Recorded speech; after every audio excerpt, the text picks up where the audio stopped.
What's up, YouTube? Welcome back to the channel.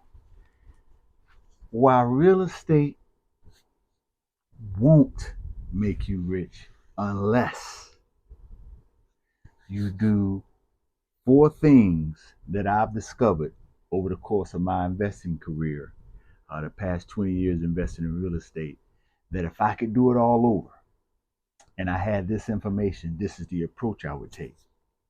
So they say, I believe it's on Andrew Carnegie, that says 90% of millionaires got their wealth through real estate.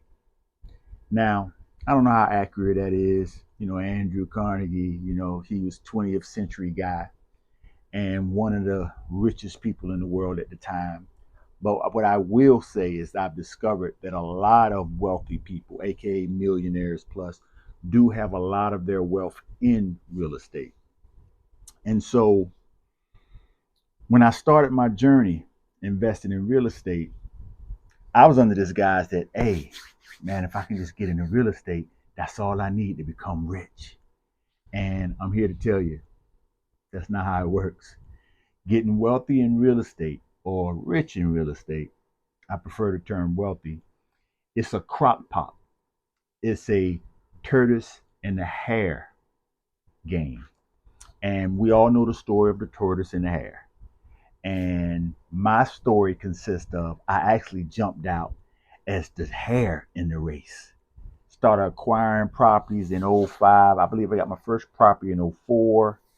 And then between '04 and '07, acquired approximately 21 rental units. Man, I was off to the races. And I'm here to tell you, everybody and their mama was buying real estate. They had crazy financing. If you had W-2 income, they even had these loans called ninja loans. No income, no job applications you could turn in, ninja loans. All you had to do is create some type of income if you were self-employed, and they had lenders that would give you money to go and buy real estate. Man, it was a wild time in real estate in '05, '06, '07.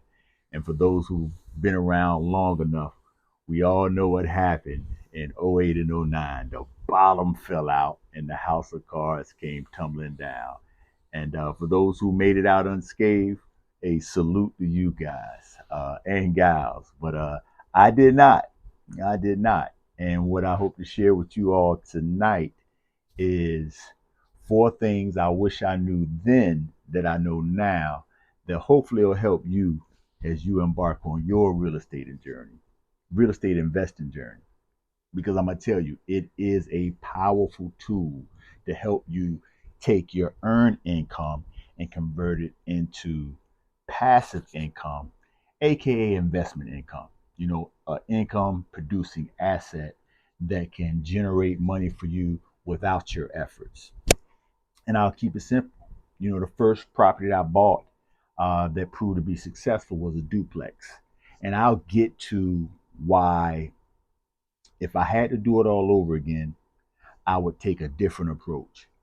So, but first and foremost, if you're going to jump out here and start taking your earned income and putting it into passive income or income producing assets, aka real estate, I want to strongly encourage you, first and foremost, get your financial house in order, period.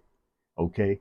This is no different than embarking on a journey to become a master of your finances. You need to find out where you are before you take on investing in real estate, because investing in income producing real estate is a grand responsibility. You're now going to be responsible for providing housing to another family or another individual. And that's a responsibility that no one should take lightly. And I never have. I've always prided myself on, providing not only affordable housing, but a quality housing. And so getting your financial house in order is simple. You want to master your expenses. You should know what your expenses are within, I'm gonna say within a couple of $100 every month. I know bills fluctuate. Some bills are every other month, but if somebody asks you what your monthly expenses are, you should be able to reel it off right off the top of your head. And then if they ask you detail, you should be able to come off the top of the head and know 90% of what your expenses are. You should know that, okay? If you're going to embark on this journey, you have to master what your expenses are. They have the greatest impact on your discretionary money and what you can do in allocating those excess funds to income producing assets. Secondly, whatever your job is, you want to find whatever way you can to become even more valuable on your day job or pick up a second job. You want to increase your income. All right. So you want to master your expenses, increase your income. And yes, I'm going to encourage you, get your credit established.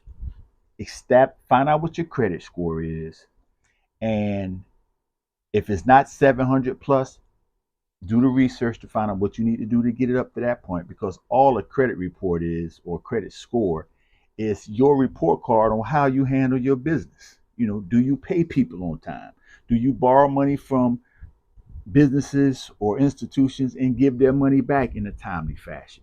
Do you manage the money that you borrow from these institutions? And I know some folks will say, hey, borrowing money to buy a house, you know, maybe some folks feel like, you should pay cash. Or Dave Ramsey is like, it should now, it only should be a certain percentage. It should be no more than 25% of your take home income.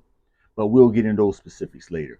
For this particular video, I want you to focus on getting your credits established, 700 plus, increasing your income, mastering your expenses. That's number one. All right. Once you've done that and got that established, number two, you need to invest now in your education. You want to invest in learning what it takes for you to become a real estate investor. Okay.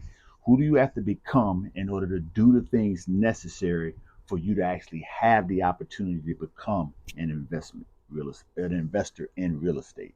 And so that's as simple as going on YouTube, listening to podcasts, aka Bigger Pockets. Hop in there. It is a litany of resources and a deep, deep rabbit hole on real estate investing. I would encourage you to take $100 and go ahead and build your real estate library, whether it's audio books or actual physical books. I would encourage you to start. There's a book by Michael Zoller, and it's entitled One Rental at a Time. How this guy working on a W-2 income job built a 180 property portfolio. Now we're just talking about one. So one rental at a time, bigger pockets, that should get you started. And then the second investment is time. I want you to take the next 12 months while you're getting your financial house in order, while you're doing the research to find out what it takes for you to become a real estate investor. And then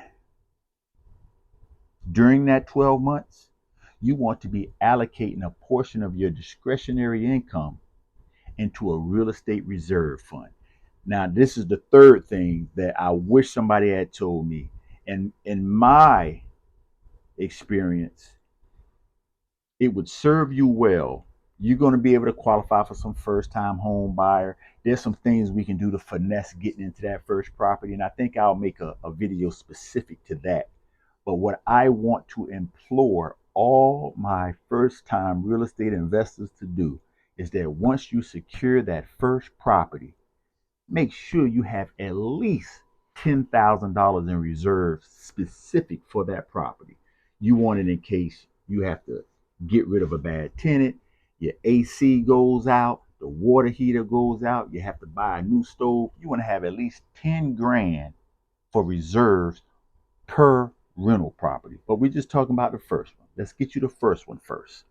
And then number four, this is the kicker. I will definitely be doing a video on this one. I would encourage you, almost beg you, when you get your first property, even if you're married, house hack. What's house hacking? Well, first and foremost, two of your largest expenses, as an adult out here in this game is your housing and your transportation. Number one is housing. House hacking creates an opportunity for you to eliminate or minimize extremely your number one greatest expense, which is your housing expense. Now, what I discovered I didn't know then that I know now is that banks treat your primary residence as one, two, three, or four units are considered a single family home. So you can qualify for first time home buyer loans and buy up to a 4 unit. This is considered a residential loan. Anything above 4 units, five or more is commercial. But a fourplex, a triplex, a duplex, a single family big house where you got roommates and all of that, I wasn't a fan of that. I wouldn't encourage it. Maybe that's something you would entertain, but I'm going to encourage you. A, if you can get a duplex, a triplex, or a fourplex as your first property, it will change your financial trajectory going forward. I promise you. And that will be the beginning of you getting wealthy and becoming wealthy as a real estate investor. Now, if you got any questions about what I shared, or you got some experience you want to share, hey, do me a favor and leave it in the comments. I'm just sharing with you my walk in this game of real estate investing and pushing earned income into income producing assets. And Warren Buffett says diversifying in your investing is what people do when they don't understand investing. Okay. But I'm here to tell you that if you invest in real estate, if you invest in a strong stock portfolio, and if you're creative enough, you actually have a business that you've created and you can invest in it, all from the angel fund of your W 2 job. That's all the diversification you need. And we'll go into that too at a later point. But for tonight's video, as a recap, I just want to encourage you. Number one, get your financial house in order.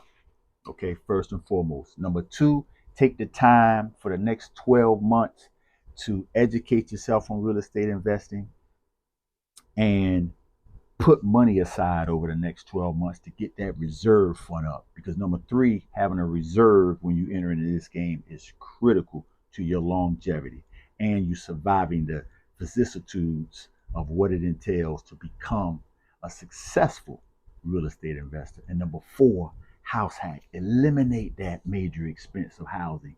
And you can put, I'm talking, it's like an afterburner. You can turbocharge your investing, you can turbocharge your wealth building, all by eliminating that one expense. Well, hey, YouTube, I appreciate y'all tuning in tonight. And as I always tell you, hey, work hard on your day job, you'll make a living. But if you work harder on yourself, I promise you, you make a fortune. Till next time, YouTube, appreciate y'all. Peace.